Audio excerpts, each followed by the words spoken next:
الفاتحہ۔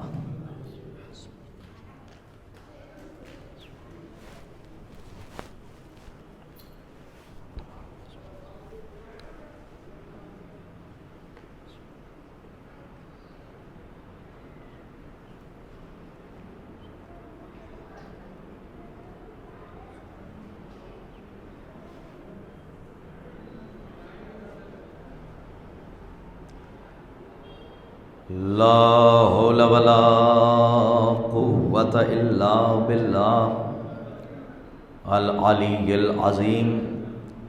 اعوذ باللہ السمیع العلیم من الشیطان اللعین الرجیم۔ بسم اللہ الرحمن الرحیم۔ الحمد للہ الواحد الاحد الفرد الصمد الذی لم یلد ولم یولد ولم یکن لہ کفوا احد۔ الصلاۃ والسلام والتحیۃ والاکرام علی النبی الامی المکی المدنی الہاشمی القرشی المطلبی سیدنا و نبینا و شفیع ذنوبنا و حبیب قلوبنا مولانا مولا الثقلین جد الحسنین ابی القاسم محمد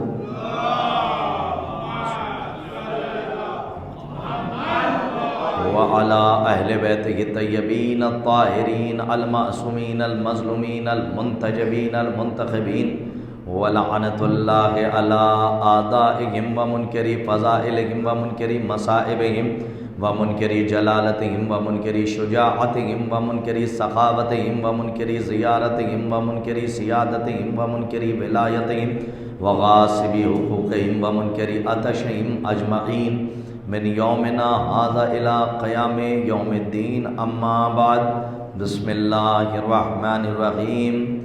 کنت کنزا مخفیا فاحببت ان اعرف فخلقت الخلق لکی اعرف۔ صلوات بر محمد وآل محمد۔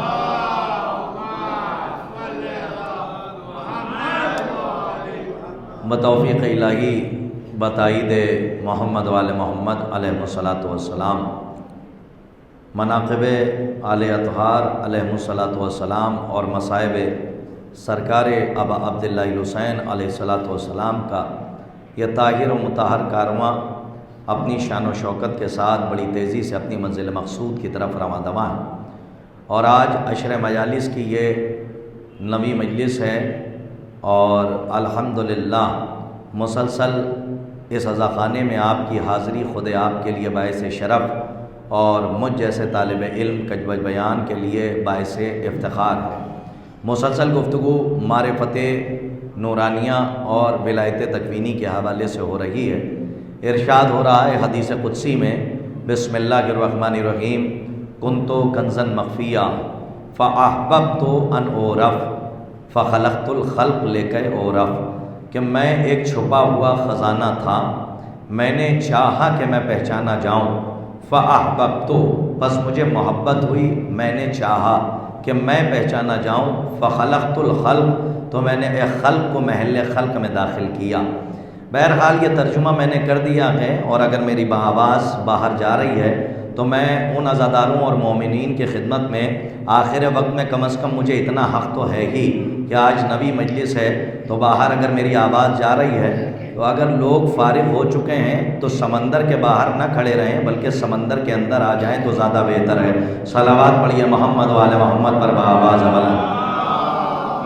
اللہم صلی علی محمد وآل محمد۔ اس لیے کہ ساحل پہ کھڑے ہو کر لہروں کی خبر لینا یہ کوئی کمال کی بات نہیں ہے، بلکہ سمندر میں غوطہ زن ہو کے اس میں ولایت کے موتی چن لینا یہ کمال کی بات ہے۔ تو اگر آپ یہ نیت کر کے آئے ہیں کہ ہم مجلس حسین میں جا رہے ہیں اور اس کے بعد آپ روڈوں پہ کھڑے ہیں تو اس سے زیادہ شرم کی اور کوئی بات نہیں ہو سکتی۔ ایک صلوات اور پڑھیے محمد وآل محمد صلی اللہ محمد واجل ولان اعدائہم اجمعین۔ الحمدللہ آج اللہ کی رحمت کے دروازے کھلے تھے اور 1 گھنٹے تک ماشاءاللہ بارش ہوتی رہی، تو اس وجہ سے بھی لوگ اپنے گھر سے نہیں آ پائے. جو نہیں آ پائے ان کے لیے کوئی شکایت نہیں، لیکن جو آ چکے ہیں عزا خانے کے گرد میں ہیں لیکن پھر بھی عزا خانے میں نہیں آنا چاہتے، ان کے لیے گزارش تھی. بہرحال جو ہمارے نوجوان ہیں، عزیزان گرامی، اب 2 مجلسیں بچی ہیں آخر کی، اور ہماری طبیعت یہ چاہتی ہے کہ آپ کی خدمت میں کچھ ایسے نتائج جو اب تک میں نے امانتوں کے طور پہ رکھ رکھے تھے آج آپ کی خدمت میں عرض کروں. اور مسلسل گفتگو معرفت کے حوالے سے ہو رہی ہے. اللہ نے معرفت کا پیمانہ امام کی ذات کو بنایا، معصوم کی ذات کو بنایا. اور میں نے اس سے پہلے بھی مجلس میں، شاید چھٹی مجلس میں عرض کیا تھا کہ تعویذ بازو قاسم باندھنے کا جو مقصد تھا وہ یہ تھا کہ جب یہ شرط صلح امام حسن کی شرط ٹوٹے اور اس کا وارث یزید تخت خلافت پر آئے تو میرے وارث پر واجب ہے کہ تلوار نکال کے میدان میں آ جائے، اور امام کا ایک ایک عمل باطل کے منصوبے کو مٹی میں ملا دیتا ہے. اب آئیے یہاں سے 2-4 باتیں آپ کی خدمت میں عرض کروں. کربلا کو دیکھتے چلے جائیے اور امام کے عمل پر غور کرتے چلے جائیے. اور ایک عمل بڑا عجیب و غریب ہے کہ جس کو مصائب کے طور پہ استعمال کیا جاتا ہے اور بیان کیا جاتا ہے، لیکن کبھی اس کو فضائل کے رخ سے نہیں دیکھا جاتا کہ مولائے کائنات کے فرزند ہیں سرکار ابا عبداللہ الحسین علیہ السلام، اور امام حسین علیہ السلام نے کربلا کے میدان میں عباس سے تلوار کیوں لی تھی اور نیزہ کیوں دیا تھا. اگر آپ سننے پہ آمادہ ہیں تو آپ مصلحت اور حکمت امام کو سمجھیے گا. اور میں بہت جلدی سفر طے کروں گا کہ مولا عباس سے امام حسین نے تلوار کیوں لی تھی اور نیزہ کیوں دے دیا تھا. اس کے پس منظر میں جانے کے لیے آپ کو سب سے پہلے مولا عباس کے ننیال کو دیکھنا ہوگا، ننیال کے ننیال کو دیکھنا ہوگا، اور پھر ددیال کو دیکھنا ہوگا. اور اگر آپ ننیال کا شجرہ، ننیال کے ننیال کا شجرہ اور ددیال کا شجرہ سننا چاہتے ہیں تو ایک جیتی جاگتی صلوات پڑھ دیجئے محمد و آل محمد. اس کے پس منظر میں آپ کی خدمت عرض کروں کہ امام کا ایک ایک عمل باطل کے منصوبے کو مٹی میں ملا دیتا ہے. امام نے مولا عباس سے تلوار لے لی تھی اور نیزہ دے دیا تھا. حکمت امام کیا تھی اس میں کہ امام نے تلوار، کیا مولا عباس کو اگر تلوار دیتے تو کیا مولا عباس جنگ کر لیتے؟ نہیں، اس لیے کہ تابع تھے امام کے حکم کے.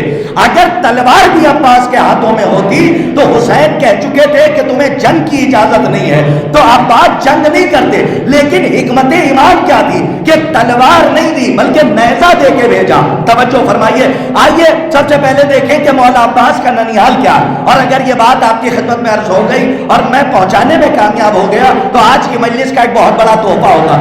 مولا عباس کا ننیال، توجہ سے سنیے گا، مولا عباس کے نانا جناب حزام بن خالد بن وحید بن ربیہ بن کعب بن عامر بن کلاب. اب میں پھر آپ کی خدمت میں عرض کر دوں تاکہ یوٹیوب سے آپ یہ شجرہ لے بھی لیں. یہ ننیال ہے مولا عباس کا. یہ بہت ضروری ہے کہ ہمارے بچوں تک پہنچے. جناب حزام مولا عباس کے نانا، حزام بن خالد بن وحید بن ربیہ بن کعب بن عامر بن کلاب. یہ جو 7ویں پیڑھی منتہی ہوتی ہے کلاب پر، یہ ہے مولا عباس کے نانا کا نام. اور کلاب کا مطلب ہوتا ہے حملہ کرنے والا شیر. کاش کے بعد واضح ہو جائے. یہ ہے مولا عباس کا ننیال. اور ننیال کا ننیال کیا ہے؟ یعنی جناب ام المنین ہے ماں، اور جناب ام البنین کی جو ماں ہے وہ جناب سمامہ. سمامہ بنت سہیل بن مالک بن جعفر بن عامر بن کلاب. یعنی ننیحال بھی کلاب، ننیحال کا ننیحال بھی کلاب. یہ جو ننیحال کے ننیحال میں یعنی جناب سمامہ بنت سہیل بن مالک بن جعفر بن عامر، یہ جو جناب عامر ہیں جناب عباس کے ننیحال کے ننیحال میں، یہ جناب عامر مولا عباس کے نانا کا نام ہے. اور انہی کا لقب عرب میں تھا لاعب الاسنہ. لاب کہتے ہیں کھیلنے کو اور اسنہ ہے سنا کی جمع، اور سنا کہتے ہیں نیزے کو. جناب عباس کے نانا کا لقب تھا لاعب الاسنہ، نیزوں سے کھیلنے والا شہسوار. بھائی کاش کے بات واضح ہو جائے. صلوات پڑھیے محمد و آل محمد پر. مولا عباس کے نانا کا لقب تھا، کیا لقب تھا؟ مولا عباس کے نانا کا لقب تھا لاعب الاسنہ۔ لاعب الاسنہ، لاب کے معنی ہے کھیلنے کے، اور اسنہ یہ سنا سے بنا ہے، یعنی سنا کی جمع، اور سنا کہتے ہیں نیزے کو۔ لاعب الاسنہ، ابھی نہیں پہنچے آپ، لاعب الاسنہ یہ جناب عباس کے نانا کا لقب تھا کہ نیزوں سے کھیلنے والا شہسوار، ابھی آپ نہیں پہنچے۔ شاید یہی وجہ تھی کہ کربلا میں اللہ امام حسین نے عباس سے تلوار لے لی تھی اور نیزہ دے کے بھیج دیا تھا۔ کاش کے بعد واضح ہو جائے، ایک صلوات پڑھیے محمد و آل محمد پر محمد۔ صاحب دیکھیے، ایک بات آپ کی خدمت میں عرض کروں، یہ جو تاریخ کے مواد ہیں یہ یوٹیوب کے چبائے ہوئے جملے نہیں ہیں جو آپ تک دے رہا ہوں اور پہنچا رہا ہوں، بڑی ذمہ داری کے ساتھ کئی کتابوں کا ذخیرہ ہے جو آپ تک پہنچایا جا رہا ہے، اور 1 گھنٹے کے اندر۔ تو اب ہم بھی چاہتے ہیں کہ ہماری بات کو آپ قبول فرمائیں۔ ہمارے نوجوان بیٹھے ہوئے ہیں، اسی لیے میں نے نوجوانوں کو بلایا کہ آپ عزا خانے کے اندر آ جائیے، باہر نہ رہیے، اس لیے کہ تاریخ کے کچھ گوشوں پر آج روشنی ڈالنی ہے کہ امام کا ایک ایک عمل باطل کے منصوبے کو مٹی میں ملا دیتا ہے۔ آپ کربلا میں دوسرا عمل دیکھیے کہ حسین نے عقلی اکبر سے نہیں پوچھا، عباس علمدار سے نہیں پوچھا، اونو محمد سے نہیں پوچھا، علی اصغر سے نہیں پوچھا، بلکہ حسین نے 13 برس کے شہزادے جناب قاسم سے پوچھا کہ تم بتاؤ کہ موت کا ذائقہ کیا ہے۔ بھائی تھوڑا سا جاگ کے سنیے، تاریخ کے پس منظر میں کچھ تاریخ کے ڈاؤٹس ہیں جو آج کی مجلس میں کلیئر کر رہا، اور اسے ذرا سا محسوس فرمائیے گا۔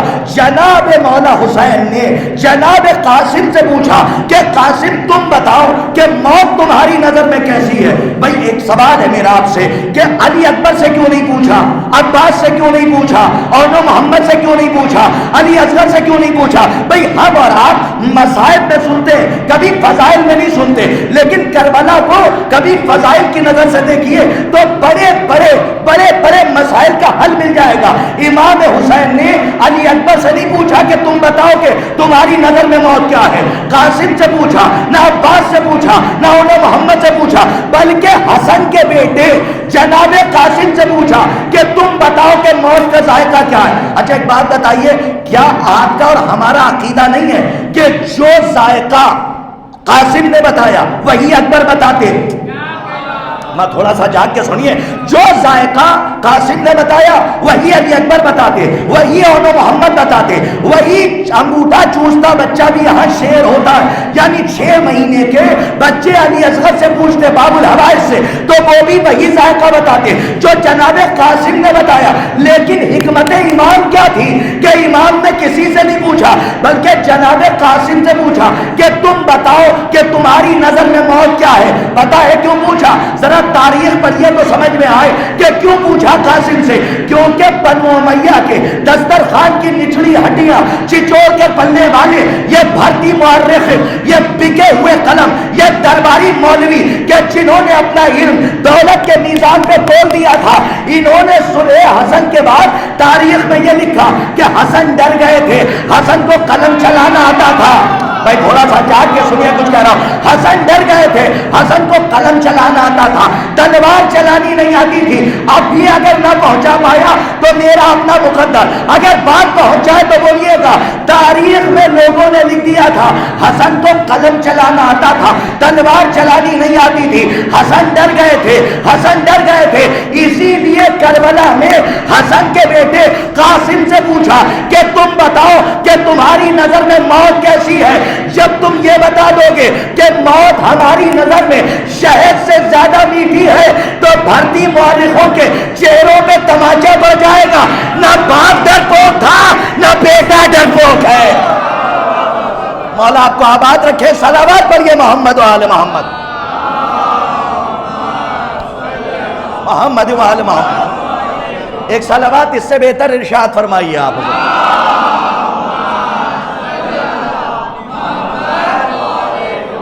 امام حسن مجتبیٰ کے بعد جب مطالبہ بیعت امام حسین کے سامنے آیا اور ایک خط آیا تھا، آج ایک روایت کا پوسٹ مارٹم کر رہا ہوں، اس میں ساتھ آپ دیجئے گا۔ بھئی غلطی یہ نہیں ہے کہ ابری تبری نے کیا کیا لکھ دیا، غلطی یہ نہیں ہے، افسوس یہ نہیں ہے کہ ابری تبری نے کیا کیا لکھ دیا، افسوس یہ ہے کہ لوگوں نے یہاں سے پڑھ دیا، نہیں محسوس کیا۔ آج ایک روایت کا پوسٹ مارٹم کر رہا ہوں، اسے ذرا سا محسوس فرمائیے گا، جو ہمارے یہاں سے بہت پڑھی جاتی ہے۔ اور وہ کون سی روایت ہے؟ کہ جب خط آیا شام سے امام حسین کے پاس اور مطالبہ بیعت ہوا تو اس میں دو عبارتیں تھیں۔ پہلی عبارت کیا تھی؟ پہلی عبارت تھی کہ وہ مارا گیا۔ بھائی سب کچھ پڑھا نہیں جاتا، کچھ سمجھ لیا جاتا ہے۔ امیر شام مارا گیا۔ اور دوسری عبارت کیا تھی؟ دوسری لائن مطالبہ بیعت، اے حسین تم ہماری بیعت کرو۔ پہلی عبارت کیا ہے کہ امیر شام مارا گیا، اور دوسری عبارت کیا ہے کہ مطالبہ بیعت، حسین تم ہماری بیعت کرو۔ قبری کی آنکھوں نے دیکھا کہ امام کی زبان سے نکلا کلمہ استرجا۔ کلمہ استرجا کسے کہتے ہیں؟ بسم اللہ الرحمن الرحیم، جو میت کو دیکھ کے آپ آیت پڑھتے ہیں انا للہ و انا الیہ راجعون، امام کی زبان سے نکلا انا للہ و انا الیہ راجعون۔ طبری یہ سمجھ بیٹھا کہ شاید امیر شام کے مرنے کی خبر سن کر امام حسین نے انا للہ پڑھ دیا۔ نہیں میرے سرکار، سوچ کے نہ سنیے، صلوات پڑھیے تاکہ سوچ بہت دور ہو جائے۔ ہاں کچھ کہنا چاہ رہا ہوں، توجہ فرمائیے گا بڑی ذمہ داری کے ساتھ۔ آپ نے اب تک کیا سنا کہ امیر شام کی مرنے کی خبر سن کر امام حسین نے پڑھا انا للہ و انا الیہ راجعون۔ یاد رکھنا امام کا عمل کبھی قرآن کے خلاف نہیں ہوتا۔ بھائی تھوڑا سا جاگ کے سنیے، امام کا عمل کبھی قرآن کے خلاف نہیں ہوتا۔ ہم یہ مان ہی نہیں سکتے کہ اس کے مرنے کی خبر سن کر حسین کہیں گے انا للہ و انا الیہ راجعون، اس لیے کہ قرآن کی آیت پڑھیے، قرآن کی آیت کہہ رہی ہے کہ جب مصیبت کی خبر سنو، اما تھوڑا سا جاگیے گا، جب پہلے میں ڈیفائن کر رہا ہوں، جب مصیبت کی خبر سنو تو کہو انا للہ و انا الیہ راجعون۔ اب ایک بات بتائیے، کیا امیر شام کا مرنا حسین کے لیے مصیبت کی گھڑی ہے؟ نہیں، دو چار لوگ مجھے دیکھ رہے ہیں، میں ان تک بات پہنچا رہا ہوں۔ کیا امیر شام کا مرنا، تاریخ سننے کی عادت ڈالیے، نوجوانوں سے کہہ رہا ہوں، کیا امیر شام کا مرنا، امیر شام کا مرنا، یزید کے بعد کا مرنا کیا حسین کے لیے مصیبت کی گھڑی ہے؟ ارے اور واضح کر جاؤں، ارے میرے سرکار یہ اہل بدعت ہے جو مرا ہے۔ امام اپنی حدیث سے کیسے روگردانی اختیار کر لیں گے؟ کیونکہ معصوم کی حدیث ہے، اہل بدعت کی موت کا دن مومن کے لیے عید کا دن ہے۔ کاش کے بعد واضح ہو جائے جو کہہ رہا ہوں۔ ایک صلوات پڑھیے محمد و آل محمد پر آواز ہو۔ دیکھیے جب بات واضح ہو تو بولیے گا۔ معصوم کیا فرما رہے؟ اہل بدعت کی موت کا دن مومن کے لیے عید کا دن ہے۔ اور یہ کون ہے؟ اما یہ ہے مومنوں کے امام۔ تو جب اہل بدعت کی موت کا دن مومن کے لیے عید کا دن ہے، تو جب اہل بدعت کی خبر سنی کہ وہ مر گیا تو حسین انا للہ کیوں کہیں گے؟ کیونکہ جب مومن کے لیے اہل بدعت کی موت کا دن عید کا دن ہے۔ اب ایک مسئلہ حل کر دے جاؤں، اس لیے کہ کنڈے میں، دسترخوان میں اور کنڈے میں 22 رجب میں لوگ واٹس ایپ اور فیس بک پہ دلیلیں مانگتے ہیں کہ اس کی حیثیت کیا ہے، تاریخ میں دسترخوان کہاں ہوا اور کنڈا 22 رجب کہاں ہوا جو چھٹے امام سے منسوب ہے۔ یہی حدیث دلیل ہے کہ اہل بدعت کی موت کا دن، ہمیں تھوڑا سا جاگیے گا کچھ کہنا، اہل بدعت کی موت کا دن مومن کے لیے عید کا دن ہے۔ اب ایک بات بتائیے، جب اہل بدعت کی موت کا دن مومن کے لیے عید کا دن ہے تو اب تو بات واضح ہو گئی کہ حسین اس کے مرنے کی خبر سن کے انا للہ نہیں کہیں گے۔ اور لیکن کہا تو کیوں کہا؟ سامنے کی مثال دے رہا ہوں، اگر واضح ہو جائے تو بولیے گا۔ آپ کے علاقے میں اگر کوئی عالم دین آ جائے اور آپ محرم کی چاند رات سے وہ آیا ہو، آپ اس سے مجلسیں نہ پڑھوائیں، یہ جو بچہ بیٹھا ہوا ہے اس کو منبر پہ بٹھا دیں اور کہیں بیٹے تم پڑھو اور علامہ سنیں، نہ پورے مجمع کی توجہ چاہ رہا ہوں۔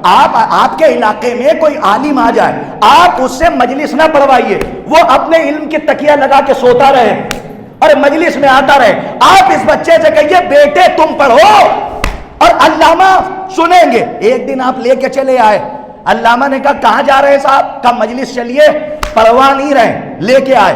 کہا کون پڑھے گا؟ کہا یہ سلمہ ہیں جو پڑھیں گے۔ اب یہ آئے، علامہ صاحب بیٹھے ممبر کے سامنے، فوراً انہوں نے سلمہ کو دیکھا، کاش کے پہنچانے میں کامیاب ہو جاؤں، اور انہوں نے کہا اے پروردگار عالم، یہ دن آ گیا، سلمہ پڑھیں گے اور علامہ سنیں گے۔ ابھی نہیں پہنچے آپ، سلمہ پڑھیں گے، علامہ، یہی علامہ پر، عالم پر مصیبت کی گھڑی ہے کہ عالم کے ہوتے ہوئے لوگ اسے پہچان نہیں رہے ہیں۔ کاش کے بعد واضح ہو جائے، عالم کے ہوتے ہوئے لوگ اس کی معرفت نہیں رکھتے ہیں۔ بیچارہ بیٹھا ہوا ہے اور ایک سلمہ مجلس پڑھ رہا ہے۔ اب علامہ کی زبان سے نکلا، اے پروردگارہ کیا مصیبت کی گھڑی ہے، سلمہ پڑھیں گے اور علامہ سنیں گے، انا للہ و انا الیہ راجعون۔ یہ دن آ گیا کہ سلمہ، کاش کے بعد پہنچ جائے، یہ دن آ گیا سلمہ پڑھیں گے اور علامہ سنیں گے۔ اب سمجھ میں آیا، امام حسین نے اس کے مرنے پہ انا للہ نہیں کہا تھا، بلکہ اس بات پہ کہا تھا کہ یہ دن آ گیا کہ میسورہ کا بیٹا فاطمہ کے بیٹے سے بیعت مانگ رہا ہے۔ آئے ہائے، کاش کے بعد واضح ہو جائے۔ صلوات پڑھیے محمد و آل محمد پر آواز۔ میسورہ کا بیٹا، میسورہ کا بیٹا فاطمہ کے بیٹے سے اچھا تاریخ سننے کے لیے آمادہ ہے نا آپ؟ ہاں، اس لیے کہ دل کی دھڑکنیں نہ بڑھ جائیں۔ ہاں، میسورہ کا بیٹا فاطمہ کے بیٹے سے بیعت مانگ رہا۔ جیسے ہی پڑھا اور پڑھنے کے بعد جو آیا تھا نا، جو آیا تھا اس کو عزت نہیں دی۔ بھائی تاریخ پڑھیے جا کے، عزت نہیں دی بلکہ روا روی میں دیکھا، اور دیکھنے کے بعد کہا ٹھیک ہے جاؤ، بعد میں بات ہوگی۔ اب ایک بات بتائیے، کوئی سوال کر بیٹھے مجلس سے، آپ نے یہ کیسے کہہ دیا عزت نہیں دی؟ سنیے، یہ گھرانہ تو وہ گھرانہ ہے، اگر حر جیسا ایک قطرہ آ جائے تو 3 سمندر استقبال کو جاتے ہیں۔ کاش کے تاریخ میں نظر ہوتی مولا کو، اگر ایک قطرہ حر جیسا آ جائے، شرط ہے حر جیسا آ جائے تو 3 سمندر استقبال کے لیے جاتے ہیں۔ تو یہ جو آیا تھا امبیسڈر، یہ حکومت کی طرف سے سفیر تھا نا، تو امام حسین نے اس کو عزت کیوں نہیں دی، توجہ کیوں نہیں دی؟ کس کی طرف سے آیا تھا؟ یزید کی طرف سے آیا تھا، حسین نے عزت نہیں دی۔ آہستہ سے حدیث پڑھ دوں بھائی، کاش کے بات واضح ہو جائے، امام حسین نے کیوں عزت نہیں دی اور یہ کیوں کہا ٹھیک ہے بعد میں بات ہو جائے گی۔ آپ نے معصوم کی حدیث نہیں سنی؟ معصوم نے فرمایا خبردار کسی ذلیل کو کبھی ٹھہر کر دیکھنا نہیں، ورنہ اپنے آپ کو کچھ سمجھنے لگے گا۔ بھائی مولا کی حدیث ہے جو میں نے آپ کی خدمت میں عرض کی ہے، اگر بات پہنچا فطری بات ہے، اور کہیے تو حدیث کے علاوہ میں شعر سے سمجھا دوں، ارے یہ شعر تو آپ کے ذہنوں میں محفوظ ہوگا، اب حدیث کا ترجمہ نہیں پہنچا تو شعر پہنچ جائے، بڑا مشہور شعر ہے۔ امام معصوم نے فرمایا کبھی کسی ذلیل کو ٹھہر کر دیکھنا نہیں، ورنہ اپنے آپ کو کچھ سمجھنے لگے گا۔ شاید کہ شاعر نے اسی حدیث کو پڑھ کے یہ شعر کہا تھا، جب کمینے عروج پاتے ہیں اپنی اوقات بھول جاتے ہیں۔ کاش کے بعد واضح ہو جائے، صلوات پڑھیے محمد آل محمد پر۔ توجہ ہے، تاریخ آپ کے سامنے پڑھا، ایک اس سے بہتر صلوات کا مظاہرہ فرمائیے آپ حضرات۔ سنیے گا، جب کمینے عروج پاتے ہیں اپنی اوقات بھول جاتے ہیں۔ کتنے کمظرف ہیں یہ غبارے، چند سانسوں میں بھول جاتے ہیں۔ تو امام نے فرمایا کسی ذلیل کو خبردار ٹھہر کے دیکھنا نہیں، ورنہ اپنے آپ کو کچھ سمجھنے لگے گا۔ امام حسین علیہ السلام گھر آئے اور آنے کے بعد ولید کے دربار کی طرف روانہ ہوئے۔ تاریخ کہتی ہے کہ اکیلے نہیں گئے، بلکہ جب جانے لگے تو جناب زینب سلام اللہ کے علیہا صلوات بر محمد و آل محمد۔ سنیے گا تاریخ آپ کی خدمت میں، جب حسین جانے لگے تو جناب زینب نے سارے شیروں کو بلایا۔ میں کاش کے بات واضح ہو جائے، بلایا سارے شیروں کو، عباس تیار ہو جاؤ، علی اکبر تیار ہو جاؤ، آل محمد تیار ہو، سب کو تیار کیا اور سارے شیر حسین کے ساتھ چلے۔ اور کیسے تیار ہوئے؟ خول سر پہ رکھا، جوشین بازو پہ باندھا، ترکش کو کاندھے پہ رکھا، تلوار کو کمر میں حمائل کیا۔ میں تھوڑا سا جاگیے گا. ہاں نیزے کو ہاتھ میں لیا, جملہ روانہ کر رہا ہوں, چاہے جو قیمت لگا دیجئے, چادر تطہیر کے سائے میں, چاہے جیسے قبول کیجئے. خود سر پہ رکھا, جوشین بازو پہ باندھا, تلوار کو کمر میں حمائل کیا, ترکش کو کاندھے پہ رکھا, نیزے کو ہاتھ میں بھی لیا. تاریخ کہہ رہی تھی کہ سارے شیر حسین کے پیچھے پیچھے چل رہے تھے. ایسا لگ رہا تھا کہ بنو ہاشم کی آرمی کسی ملک کو فتح کرنے جا رہی ہے.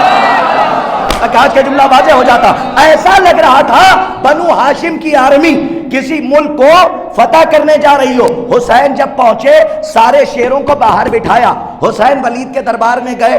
کیا مطالبہ ہوا؟ حسین, یزید یہ چاہتا تھا کہ حسین مدینے سے نکلنے نہ پائے. ہسٹری سنیے, حسین مدینے سے نکلنے نہ پائے. حسین سے بیعت مدینے میں ہی لے لی جائے.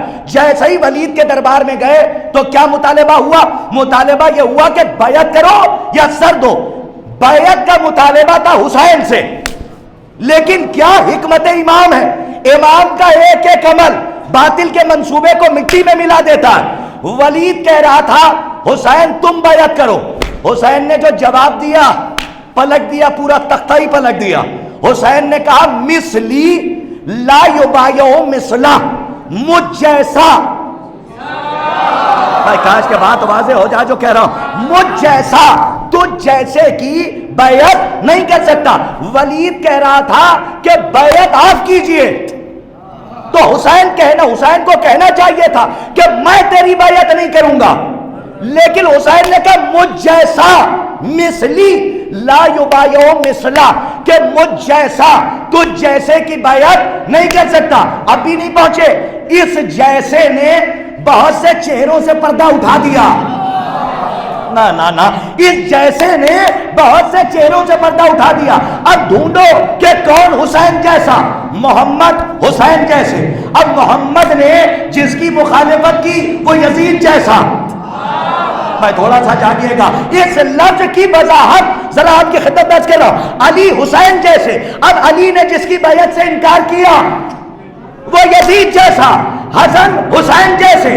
حسن نے جس کی بیعت سے انکار کیا, بھائی پوری تاریخ ہے. اور مولا نے ایک فقرے میں سب کے چہروں سے پردہ ہٹا دیا. کیا فرمایا؟ مجھ جیسا تجھ جیسے کی بیعت نہیں کر سکتا. سوال ہوا تھا ذاتی, جواب دے کے بنایا صفاتی. سوال ہوا تھا محدود, جواب دے کے بنایا لامحدود. کیا لامحدود؟ امام حسین کا یہ فقرہ اس بات کی دلیل ہے کہ قیامت تک یزیدیت کے ہاتھوں پہ حسینیت بیعت نہیں کر سکتی. صلوات پڑھیے محمد و آل محمد پر. محمد و آل محمد. حضرات ایک صلوات بلند آواز سے پڑھیے, آج موسم بھی بڑا اچھا ہے. محمد, آج موسم اتنا اچھا ہے, خالی آپ ہی کو نہیں مجھے بھی بہت نیند آ رہی تھی. ایک صلوات پڑھیے محمد و آل محمد. مثلی لا یبایعو مثلا, مجھ جیسا تجھ جیسے کی بیعت نہیں کر سکتا. آپ اتنی دیر سے دیکھ رہے ہوں گے میں ادھر ہی مخاطب ہوں, جب ادھر کوئی ہے ہی نہیں تو مخاطب کیا ہوں گا. ایک تھوڑا قریب آ جائیے آپ ذرا, صلوات پڑھیے محمد و آل محمد پر. محمد. اچھا ہمیں بلانا پڑتا ہے, ایک صلوات اور پڑھیے محمد و آل محمد پر.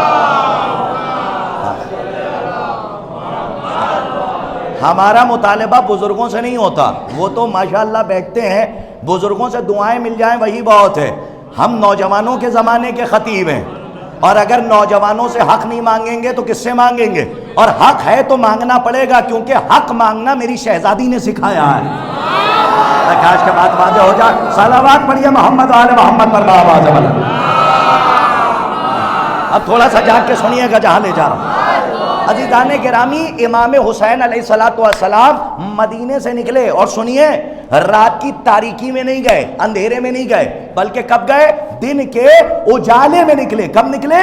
دن کے اجالے میں. اور جانے سے پہلے فاطمہ کے لال نے پہلے ہی اعلان کر دیا 4-5 دن پہلے کہ ہم مدینہ چھوڑ رہے ہیں. نہیں محسوس کیا؟ جب پتا تھا کہ لوگ جان کے دشمن ہیں تو حسین نے علل اعلان کیوں کہا کہ ہم مدینے سے جا رہے ہیں، یہ حسین کا اعلان نہیں تھا بلکہ حسین کا چیلنج تھا۔ کاش کے بات واضح ہو جائے جو کہہ رہا ہوں، یہ حسین کا اعلان نہیں تھا بلکہ امام حسین کا چیلنج تھا کہ علی کا لال، فاطمہ کا لختے جگر، حسن کا بھائی حسین مدینے سے جا رہا ہے، اگر کسی میں دم ہو تو بیعت لے کے دکھائے۔ کاش کے بات واضح ہو جائے، ٹھہریے گا، اگر کسی میں دم ہے تو وہ بیعت لے کے دکھائے۔ حسین مدینے سے نکلے اور نکلنے کے بعد کہاں پہنچے؟ مکے میں۔ کہاں؟ مکے۔ کل میں نے ذکر کیا تھا قیس بن مسہر سیداوی کا کہ جو خط لے کے گئے تھے نا مکے۔ اب عزیزو ایک بات سن لیجئے، اور یہ یہیں تک لانے کے لیے اتنی زحمت دی ہے، توجہ سے سن لیجئے گا ورنہ میرا اپنا مقدر بات نہ پہنچا پایا۔ مکے میں پہنچے تو 3 لشکر یزید نے بھیجے تھے۔ کتنے؟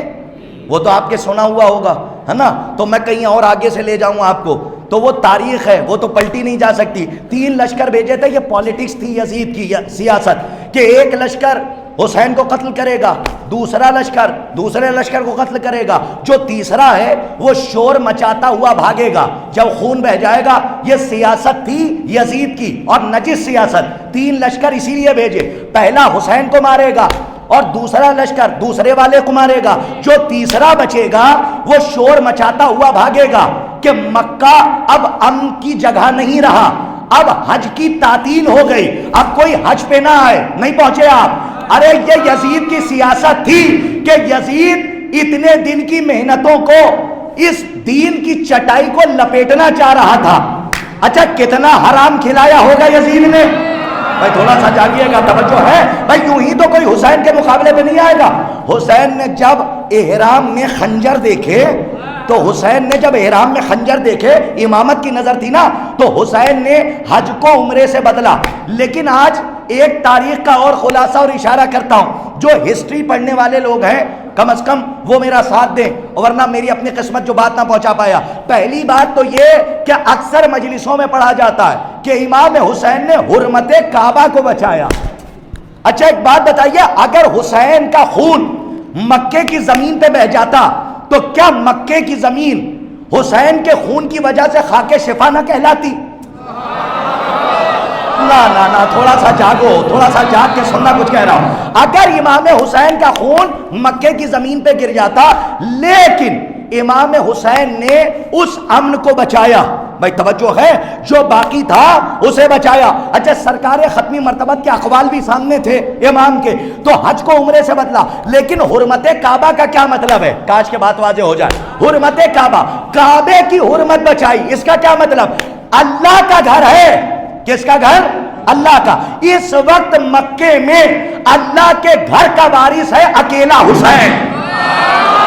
بھائی تھوڑا سا جاگ کے سننا، اکیلا حسین، فاطمہ کا لال، علی کا لختے جگر، اور کیا کہا جاتا ہے؟ حرمت کعبہ بچائی۔ کس نے بچائی؟ حسین نے بچائی، یعنی کعبے کی عزت بچائی اور کعبے کی عظمت بچائی، یہی تو کہا جاتا ہے حرمت کعبہ بچایا۔ اچھا کیسے پتا چلے؟ سنیے کیسے پتا چلے گا۔ اگر ایک بادشاہ اپنے گھر سے نکلے اور نکلتے وقت راستے میں کسی ذلیل کو سلام کر لے، میں تھوڑا مثال سمجھیے گا، ایک بادشاہ نکلے اور نکلتے ہوئے راستے میں کسی ذلیل کو سلام کر لے، تو ساتھ میں چلنے والا سر اٹھا کے سننے والی بات ہے، جب ساتھ میں چلنے والا کیا کہے گا؟ صاحب شہنشاہ صاحب آپ نے تو محل کی حرمت کو مٹی میں ملا دیا، تو اب بادشاہ سلامت کہیں گے، یہ کیسے؟ سلام میں نے کیا ہے، مکان کی حرمت کیسے مٹی میں مل گئی؟ کہا آپ نہیں سمجھے، مکان کی کوئی عزت نہیں ہوتی، مکین سے ہوتی ہے۔ کاش کے بات واضح ہو جائے، مکان کی کوئی عزت نہیں ہوتی، کس سے ہوتی ہے؟ مکین سے۔ اس وقت کعبے کا وارث کون ہے؟ مکے میں، تھوڑا سا جاگیے گا، کون ہے؟